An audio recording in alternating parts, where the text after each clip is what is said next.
बगहा स्थित त्रिलोकी आश्रम कांग्रेस कार्यालय में आरजेडी एमएलसी फैसल अहमद व कांग्रेस प्रभारी प्रेम चौधरी ने साझा प्रेस कॉन्फ्रेंस किया। इस दौरान इंडिया नेताओं ने कहा कि इस बार देश में महागठबंधन की सरकार बनने जा रही है और लोग बदलाव को लेकर दृढ़ संकल्पित हैं। 4 चरणों का चुनाव बीतने के बाद बीजेपी को भी इस बात का आभास हो गया है। भाजपा पर प्रहार करते हुए कहा गया कि भगवान न करे अगर फिर भाजपा सत्ता में आई तो वह भारत की साझा संस्कृति को खत्म कर देगी और संविधान बदलकर संसदीय प्रणाली को खत्म कर देगी। इतना ही नहीं, बीजेपी लगातार यह नारा देते आ रही है कि एक देश एक नेता और एक सरकार मतलब 1 नेशन 1 इलेक्शन। लिहाजा उसी पर अमल करते हुए वह नया सरकार बनते ही प्रेसिडेंशियल फॉर्म ऑफ गवर्नमेंट बनाना चाहती है, जिसका महागठबंधन विरोध कर रहा है। और हमारे मैनिफेस्टो में भी यह शामिल है कि हम संविधान से खिलवाड़ नहीं करने देंगे। इस दौरान महागठबंधन के कांग्रेस, आरजेडी व माले नेताओं ने वाल्मीकि नगर से आरजेडी प्रत्याशी दीपक यादव के पक्ष में प्रचार प्रसार कर जीत का दावा किया। बता दें कि बिहार की 40 लोकसभा सीटों में शीर्ष एक वाल्मीकि लोकसभा क्षेत्र में आगामी 25 मई को छठे चरण में मतदान होने हैं।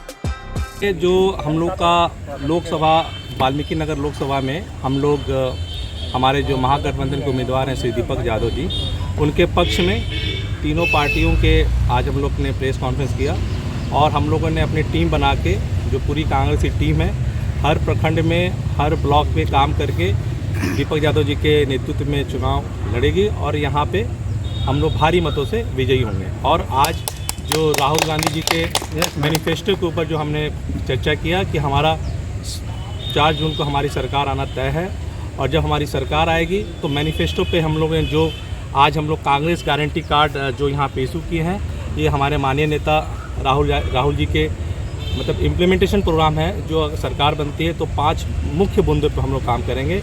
महालक्ष्मी योजना, पहली नौकरी पक्की, सबका समान अधिकार और मिनिमम सपोर्ट प्राइस किसानों के लिए, ये 4 मुख्य बिंदुओं पे हम लोग करेंगे। क्योंकि बगहा जो है कृषि क्षेत्र है और मुझे पूरा विश्वास है कि हम लोग पूरी ईमानदारी से पूरी कांग्रेस की पार्टी, पूरी कांग्रेस का कार्यकर्ता। बगहा के लिए क्या मैनिफेस्टो है आप लोग? बगहा के लिए देखिए मैनिफेस्टो ये है कि जो हम लोग कृषि से जो हम लोग मेनली हम लोग गन्ना हम लोग यहाँ पर उपजाते हैं, तो मिनिमम सपोर्ट प्राइस जो होगा उसके लिए होगा, जो सपोर्ट प्राइस रेट होगा वो इम्प्लीमेंट होगा।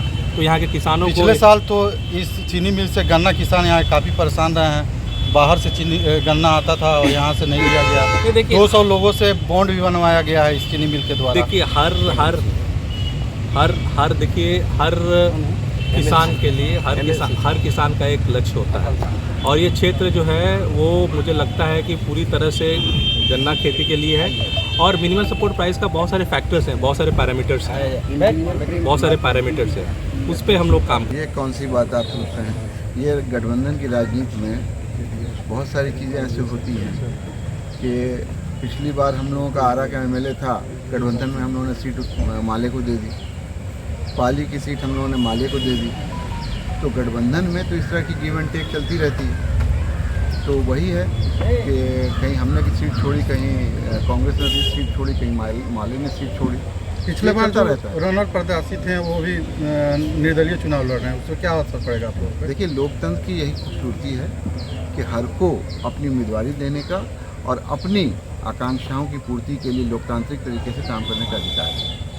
पार्टी में रह के अनुशासित तरीके से काम करना एक बात है, कुछ लोग की आकांक्षाएँ या इच्छा ज़्यादा प्रबल होती है तो छोड़ करके लड़ते हैं। लेकिन ये ज़्यादातर देखा गया है कि इस तरह से जो लोग चुनाव लड़ते हैं उनके लिए राजनीति के रास्ते फिर आगे चल के थोड़ा कठिन हो जाता है। बगहा कांग्रेस की पारंपरिक सीट रही है, लेकिन एक बाहरी आदमी को टिकट देना ये क्या मतलब है? ये बताइए, नरेंद्र मोदी जी वाराणसी में बाहरी हैं कि भीतरी हैं? मोदी जी की बात सुन लिया जाए, मेरी बात सुन। सवाल का जवाब सीधा दीजिए। नहीं, मैं बिल्कुल सीधा जवाब दे रहा हूँ। सवाल मत। जॉर्ज फर्नांडिस साहब, बिल्कुल आप जो चाहिएगा वही मैं नहीं बोलूँगा। ठीक है, वो आपकी मर्जी है। आप जो चाहिएगा, आपका शब्द मेरे मुंह में नहीं आ सकते। बिल्कुल सही बात है, बोलिए।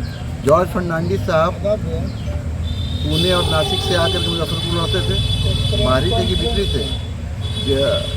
शरद यादव जी जबलपुर से आकर के मधेपुरा लड़े, बाहरी थे कि भीतरी थे?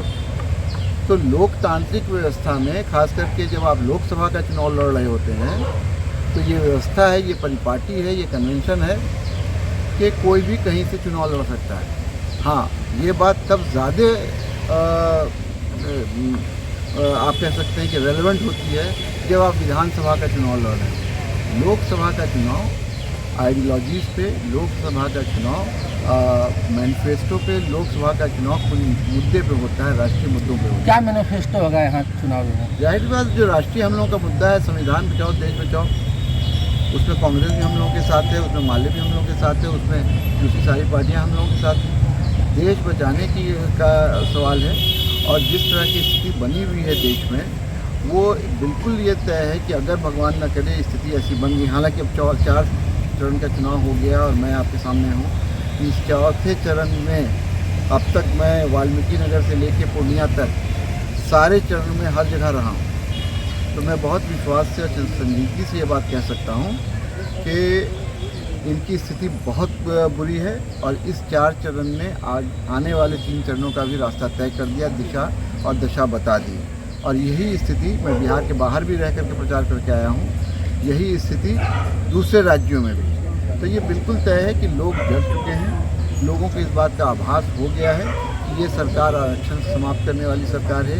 ये सरकार भारत की जो गंगा जमनी तहजीब है, जो भारत की जो एक साझा संस्कृति है, उसके ऊपर प्रहार कर रही है। और बहुत स्पष्ट तरीके से लोग ये कह रहे हैं कि हम संविधान बदलना चाहते हैं। तो संविधान बदल के क्या प्रारूप करना चाहते हैं भारत का? अभी भाजपा के एक बहुत बड़े नेता जो पूर्व मंत्री हैं, वो हमारे साथ ट्रैवल कर रहे थे। मैंने उनसे पूछा, भैया क्या आप लोगों की रणनीति?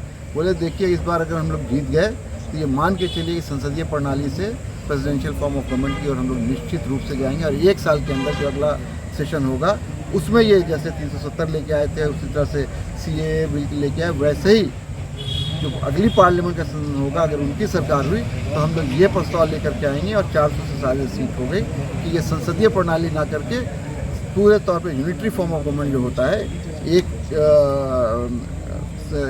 राष्ट्र, एक नेता और एक सरकार, वही नारा इनका है जो बार बार कहते हैं। कौन नेता थे वो?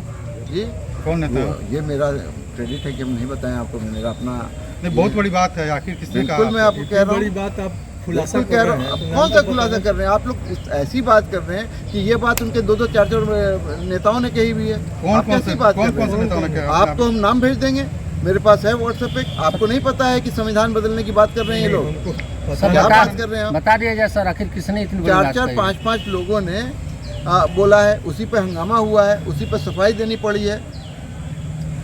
तो ये तो कह ही रहे हैं। आपको नवनीत राणा ने नहीं कहा है क्या महाराष्ट्र में कि हाँ हम लोग आएंगे तो पूरे तौर पर संविधान बदलेंगे? कैसी बात आप कर रहे हैं? तो संविधान बदलेंगे तो क्या करेंगे? संविधान बदल के यही तो अपना करेंगे।